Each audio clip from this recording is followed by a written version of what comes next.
brutally beaten. Daniel Dubois' redemption story is remarkable. From losing to Oleksandr Usyk in a fight where many thought that he was done. People called him a quitter. People thought that Daniel Dubois was finished. To climbing off the canvas twice against Fabio Wardley to become the new WBO world champion. It's amazing. It is an amazing story. And Daniel Dubois deserves all the credit that he's getting right now. And what makes it even brilliant is the fact that Daniel Dubois was the heavy underdog going into this fight. All over social media during fight week, everybody was picking Fabio Wardley to stop Daniel Dubois. And not just to win this fight on point, people were picking Fabio Wardley to get in there and do a job on Daniel Dubois. People thought that Daniel Dubois was never going to come back, because if he could quit against Oleksandr Usyk, people thought that he could also quit against Fabio Wardley. And Fabio Wardley was given the celebrity treatment. People actually thought that Fabio Wardley was the guy, and people treated Fabio Wardley like the celebrity, like he was the superstar. And Daniel Dubois, all people were thinking about was, this guy has quit before and he's going to quit again, and people were not giving Daniel Dubois any chance at all. And it is reflective on social media, because as you can see here, this is a poll that Queensberry Promotion put out, right? And as you can see here, it says that who are you backing? And 64% of people said Fabio Wardley. Now, 36% of people said Daniel Dubois. And this post had 3.5k votes. So a lot of people were picking Fabio Wardley to win this fight and to destroy Daniel Dubois.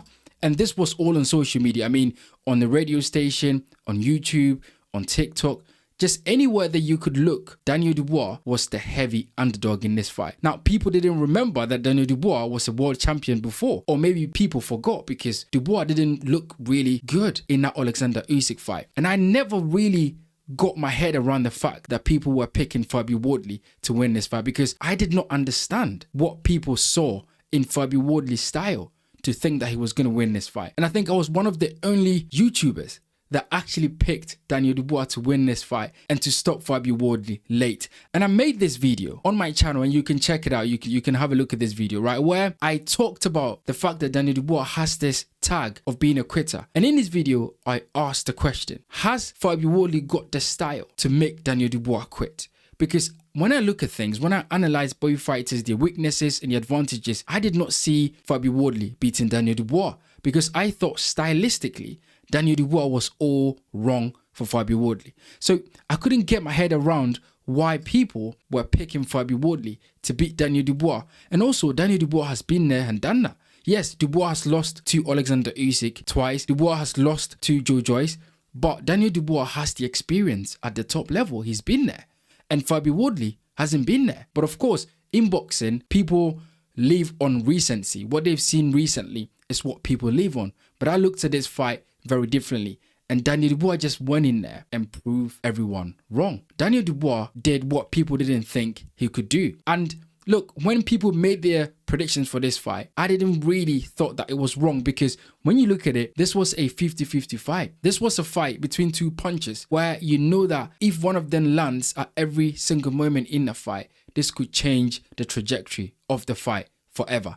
And we saw that in round one. Fabio Wardley came out, landed a big shot on Daniel Dubois. And I thought Daniel Dubois was caught cold. So in round one, I did not really think that Daniel Dubois was going to give up. I thought, yes, he got caught cold. He's going to get up. He's going to get his bearings together and he's going to go again. And that's exactly what we saw. In round two, Daniel Dubois actually came into the fight. And I thought he won that second round. And he looked good in that second round. And then round three. Now, in round three, I thought that it was done for Daniel Dubois. I thought that it was done because Dubois got hit with a shot and he took the knee. Now, when he took the knee, I thought, oh my goodness, here we go again. We're going to see this again. This is about to happen again. But then I thought that Daniel Dubois, if he can get himself up in round three and put the pressure on Fabio Wardley, Daniel Dubois could get back into this fight, because what I saw was that Fabio Wardley was fighting on the back foot in this fight. And that was because Daniel Dubois' jab was just incredible. The level of discipline with that jab, just doubling it up, busting Fabio Wardley and pushing him back was really good. And then the fight became a different fight from round four onwards, where Daniel Dubois went on to dictate the fight with his jab, with his discipline, with his footwork, and just being determined and staying in there and gritting it out and really becoming a warrior in there. And that's what we saw Daniel Dubois. That was a really good win. I don't want to see anyone take credit from Daniel Dubois. Like, you cannot take credit. You have to give credit where credit is due. When Daniel Dubois gave up against Usyk in Poland, I criticized him. When Daniel Dubois gave up against Usyk in the second fight, I criticized him because I thought that Daniel Dubois could get up and he could fight on. So I have to do the right thing. I have to come here and I have to give Daniel Dubois his credit because I knew that going into this fight, his style was all wrong for Fabio Wardley because Fabio Wardley is not a very good boxer. And if you can stick the jab on him, then you have some success. And even better, if you're a good puncher, then you have even more success with Fabio Wardley because he's not going to fight well against a big puncher. And Daniel Dubois is an incredible puncher. And we saw that in the Anthony Joshua fight. So I always felt that Daniel Dubois was going to win this fight.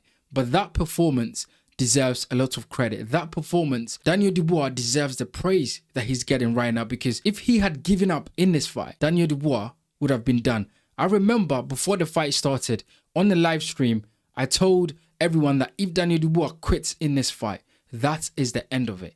If Dubois gave up in this fight, he would have been written off forever. So Dubois had to do the right thing, and that is to beat Fabio Wardley. And oh my goodness, did he do that? Dubois beat Fabio Wardley from pillar to post.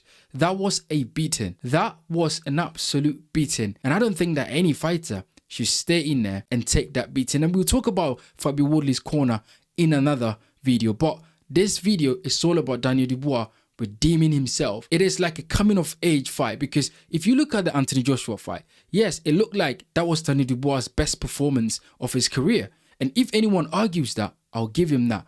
But this fight, I think, is Daniel Dubois' best performance of his career because he had to answer a lot of questions. He had to come back and do things that a lot of people thought that he was not able to do. It was an incredible win. And Daniel Dubois, as I said, deserves all the credit that he's getting. That is a redemption story. That is one that deserves all the praise and all the adulation. And credit to Daniel Dubois and his team and Don Charles. Now, I remember when Daniel Dubois re-employed Don Charles, people had questions. Even I had questions. I didn't know how this partnership was going to go. But the proof is in the pudding. And we've seen it with our own eyes. So guys, get in the comment section and let me know what you thought about Daniel Dubois' performance on the night. Let me know if you picked Daniel Dubois before the fight. And if you did, why did you pick Fabio Wardley to win? I'm just curious. Why did you pick Fabio Wardley to win? And if you picked Daniel Dubois, why did you pick Daniel Dubois to win this fight? Let me know your thoughts in the comment section below.